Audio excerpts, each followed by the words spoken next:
Jelang pemilu 2024, sejumlah kepala daerah akan memasuki akhir masa jabatan. Pemerintah pusat pun masih menentukan pejabat kepala daerah untuk mengisi kekosongan. Namun sejumlah pihak menilai penunjukan pejabat kepala daerah perlu dilengkapi dengan petunjuk teknis. Selain itu diharapkan para pejabat kepala daerah yang terpilih bisa bersikap netral.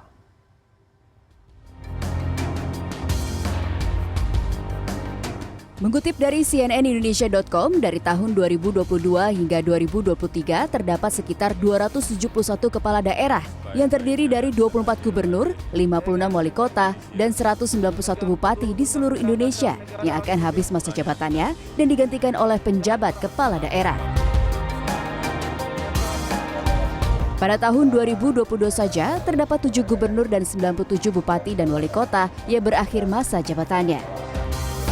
Kekosongan jabatan tersebut pun akan diisi oleh penjabat kepala daerah yang ditunjuk oleh pemerintah pusat. Mengutip cnnindonesia.com, Ketua Presidium Komite Independen Pemantau Pemilu Jojo Rohim mengingatkan, penjabat kepala daerah tidak boleh ikut mendukung salah satu calon tertentu. Jojo pun menegaskan bahwa penjabat kepala daerah sebagai perpanjangan tangan pemerintah pusat harus memastikan penyelenggaraan pemilu atau pilkada berjalan jujur dan adil. Di sisi lain, Direktur Eksekutif Lingkar Madani Indonesia Ray Rangkuti menilai, pemerintah pusat melalui Kementerian Dalam Negeri perlu membuat pedoman teknis tentang peran penjabat kepala daerah dalam penyelenggara pilkada dan pemilu. Ray menyebut, pedoman teknis diperlukan untuk mencegah keberpihakan penjabat kepala daerah kepada calon tertentu. Adapun Menteri Dalam Negeri Tito Karnavian akan menerbitkan Permendagri terkait aturan teknis soal penunjukan penjabat kepala daerah, namun masih dalam tahapan finalisasi. Tito juga berjanji akan mengevaluasi kinerja PJ Kepala Daerah secara rutin.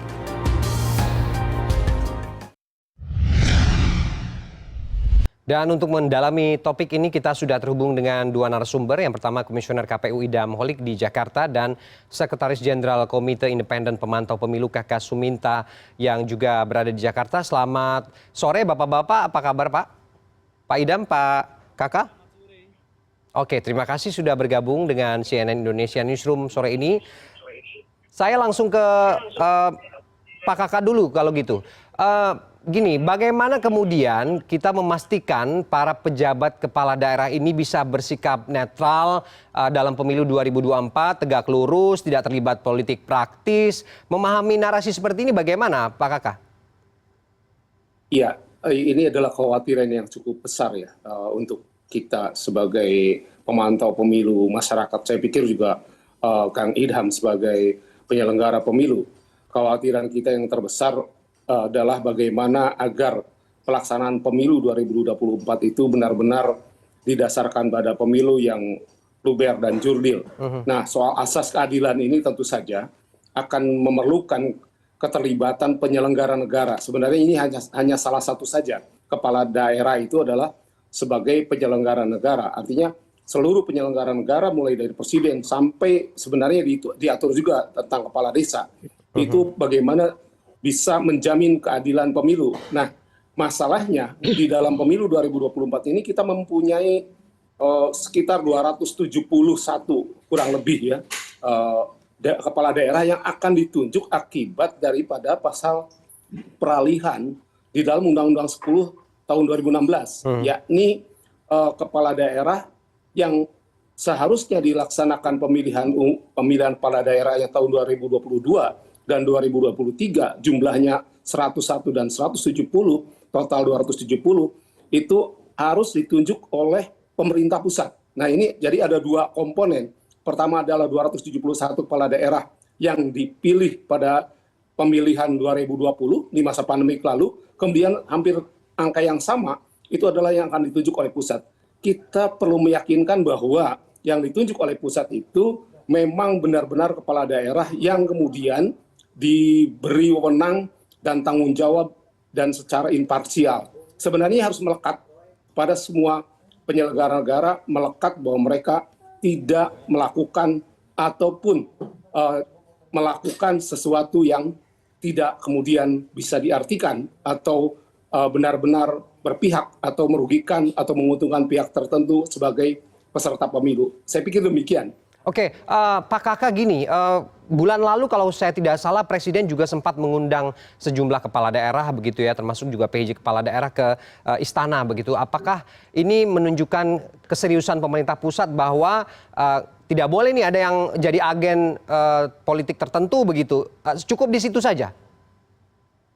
Saya pikir presiden dan juga pemerintahan itu satu hal. Tetapi yang lebih penting lagi adalah presiden melalui Kemendagri misalnya, itu memberikan ruang kepada publik untuk terus-menerus memberikan masukan, melakukan pemantauan, kemudian juga ada feedback.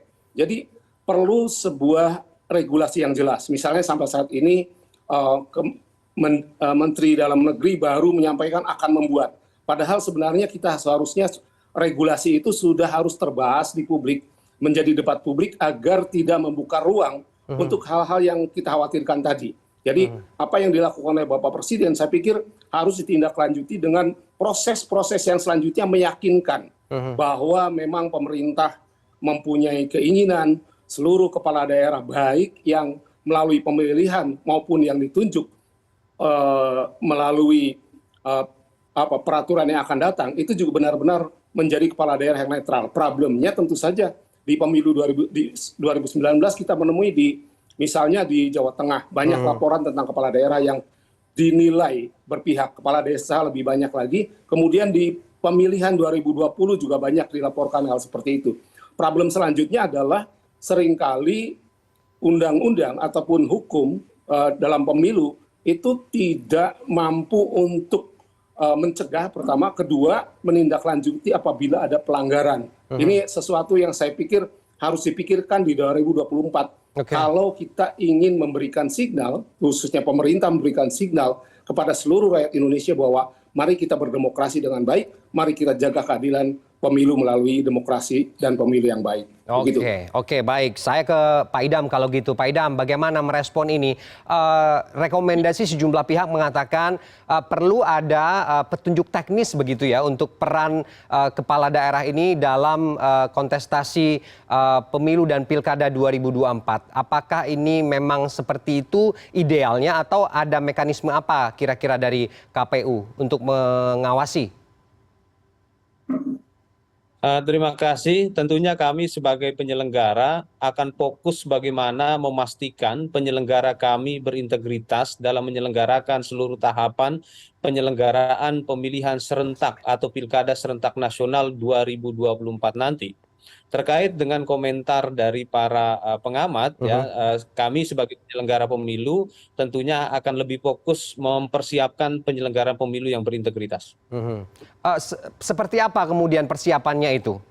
Karena kan kalau tadi Pak Kakak mencontohkan di pemilu sebelumnya masih ada begitu yang nakal begitu. Apakah ini sudah disiapkan mekanismenya? Ya, kami akan mempersiapkan regulasi dan pelaksanaan regulasi dan memastikan bahwa penyelenggara kami tidak melakukan moral hazard ya, sehingga mereka dilihat publik sebagai penyelenggara yang imparsial. Kami pastikan penyelenggara yang imparsial. Kami pastikan penyelenggara kami dalam pelaksanaan pilkada serentak nanti itu imparsial ataupun independen. Dan inilah pentingnya partisipasi publik di semua tahapan penyelenggaraan pilkada. Oke, baik. Kalau gitu kita nanti akan kembali ke Pak Kakak. Kita juga ingin menanyakan seperti apa mekanisme pengawasan atau juga mekanisme kritik yang akan berlaku begitu ya. Tapi nanti kita lanjutkan dialognya usai jeda. CNN Indonesia Newsroom kembali sesaat lagi.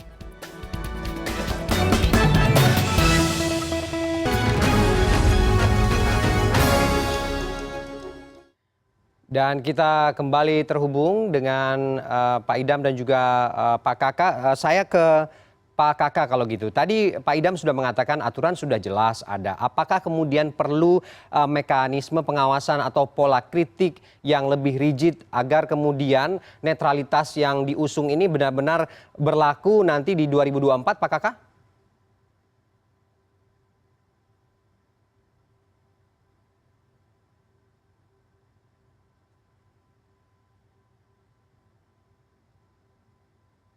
Pak Kakak bisa dibuka mute-nya dulu untuk sambungan Zoom-nya? Oh iya, oke. Sorry.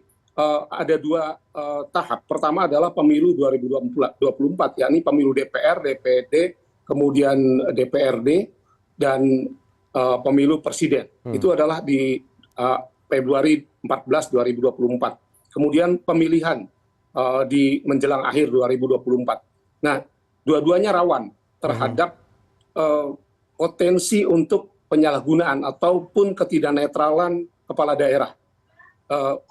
Hal ini diakibatkan karena seperti yang saya katakan konsekuensi daripada pasal peralihan di dalam Undang-Undang 10 tahun 2016.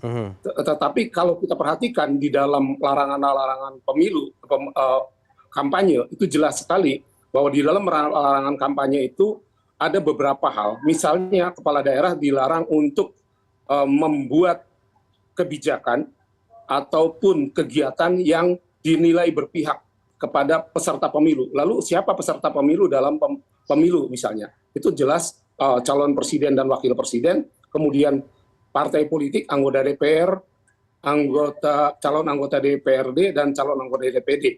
Nah, siapa yang paling kemungkinan kerawanan itu cukup besar? Kalau secara nasional tentu saja partai politik dan pilpres. Tapi kalau di masing-masing daerah misalnya adalah pemilihan DPD dan DPRD, baik provinsi maupun kabupaten kota. Nah, di dalam pasal 280 ada larangan, kemudian 281 itu juga larangan yang jelas, kemudian yang lebih jelas lagi 282 di Undang-Undang 7 tahun 2017. Nah, larangan-larangan ini bagaimana kemudian saya mungkin nanti mohon juga masukan dari Pak Idam, karena saya berpikir tadinya seluruh PKPU tentang pemilihan umum atau pemilu 14 Februari nanti sudah tersedia. Kalau nggak salah saya baru ada PKPU 3 dan 4. Dan itu kalau terlalu mepet waktunya, publik juga tidak bisa untuk menyikapi dengan utuh ya. Sehingga saya berharap bahwa regulasi-regulasi itu sebelumnya saya berpikir berada sebelum itu. Kemudian juga regulasi dari Kemendagri, kemudian KASN dan lain sebagainya, ini harusnya menjadi sebuah pemikiran ekstraordinari yang sampai sekarang saya tidak mendapatkan secara utuh, baik dari pemerintah, juga saya harapkan penyelenggara pemilu tidak ketinggalan langkah dalam hal ini. Begitu. Oke, Pak Idam, bagaimana menjawab ini? Apakah masih punya waktu untuk kemudian menyiapkan regulasi-regulasi tadi yang seperti yang disampaikan oleh Pak Kakak? Apa yang menjadi masukan konstruktif dari Kang Kakak ini akan kami catat dan kami akan laksanakan. Sebelumnya saya ingin mengucapkan nuhun, terima kasih ya Kang atas masukannya. Ke depan kami akan perbaiki persiapan penerbitan PKPU dan tentunya juga kami akan mengintenskan komunikasi dengan pihak terkait dalam proses legal drafting penerbitan PKPU atau peraturan teknis yang akan digunakan dalam penyelenggaraan pemilu ataupun penyelenggaraan pilkada. Terkait dengan apa yang disampaikan oleh Kang Kakak tentang potensi adanya abuse of power, kami sebagai penyelenggara pemilu, salah satu kewajiban kami adalah melakukan sosialisasi. Nanti kami akan lakukan sosialisasi kepada ASN di lingkungan pemerintahan daerah melalui KPU ataupun KIP di daerah. Kalau untuk penggunaan anggaran nanti juga akan masuk dalam aturan atau regulasi itu, Pak Idam? Mengenai penggunaan anggaran, ya karena dalam Undang-Undang Pilkada dinyatakan bahwa sumber pendanaan penyelenggaraan pilkada adalah dari APBD, ya tentunya nanti rekan-rekan kami akan mendapatkan anggaran dari APBD dan penggunaan dana publik ini akan diawasi oleh semua pihak. Jadi insya Allah terkait dengan potensi atau kekhawatiran adanya politik anggaran yang bermain dengan KPU, ya disinilah nanti peran partisipasi publik dan kami sebagai penyelenggara pemilu atau regulator penyelenggaraan pilkada, kami akan memastikan penyelenggara kami di level provinsi, di level kabupaten kota itu mematuhi semua aturan ataupun berintegritas. Oke, artinya kemudian komitmennya sudah ada. Saya terakhir ke Pak Kakak, sorotan tajam apa kemudian dari pemerintah pusat terhadap netralitas ini? Apa yang benar-benar perlu dijaga? Ada 3 hal yang saya pikir perlu dilakukan. Pertama adalah pemerintah pusat sendiri perlu memberikan keyakinan kepada publik dan benar-benar melakukan bahwa pemerintah pusat sampai ke daerah serius untuk menjaga netralitas kepala daerah dan juga seluruh aparatur negara lainnya. Nah, kemudian kedua, saya pikir peran Bawaslu harus diperkuat. Dan dalam hal ini Gakumdu, karena pelanggaran terhadap pasal 1 ayat 282 itu pidana. Sehingga ini harus benar-benar dijaga. Dan Bawaslu saya pikir perlu kita ajak bersama-sama untuk hadir sebagai pengawas pemilu, sebagai penjaga keadilan pemilu. Dan ketiga, ini sangat penting. Sudah saatnya Indonesia mempunyai sebuah dewan etik penyelenggara negara. Jadi penyelenggara pemilu ada dewan etiknya, yakni Dewan Kehormatan Penyelenggara Pemilu. Nah, seharusnya penyelenggara negara ada Dewan Kehormatan atau Dewan Etik Penyelenggara Negara. Dan ini sangat mendesak saya pikir karena etika penyelenggara negara sudah banyak sekali dinilai khususnya dalam hal pemilu dan pemilihan itu terlanggar atau dilanggar dengan sengaja. Saya pikir itu sangat penting. Terima kasih. Oke, baik. Rekomendasinya mudah-mudahan nanti akan bisa dilakukan begitu ya, diterapkan oleh penyelenggara khususnya KPU dan juga Bawaslu, dan bagaimana kemudian nanti implementasi dari komitmen ini bisa berjalan di lapangan. Terima kasih Bapak-Bapak, Pak Idam Holik dan juga Pak Kakak Suminta sudah bergabung di CNN Indonesia Newsroom sore ini. Selamat sore, Assalamualaikum. Assalamualaikum warahmatullahi wabarakatuh. Dan informasi terkini lainnya akan kami hadirkan sesaat lagi. Tetaplah bersama CNN Indonesia Newsroom.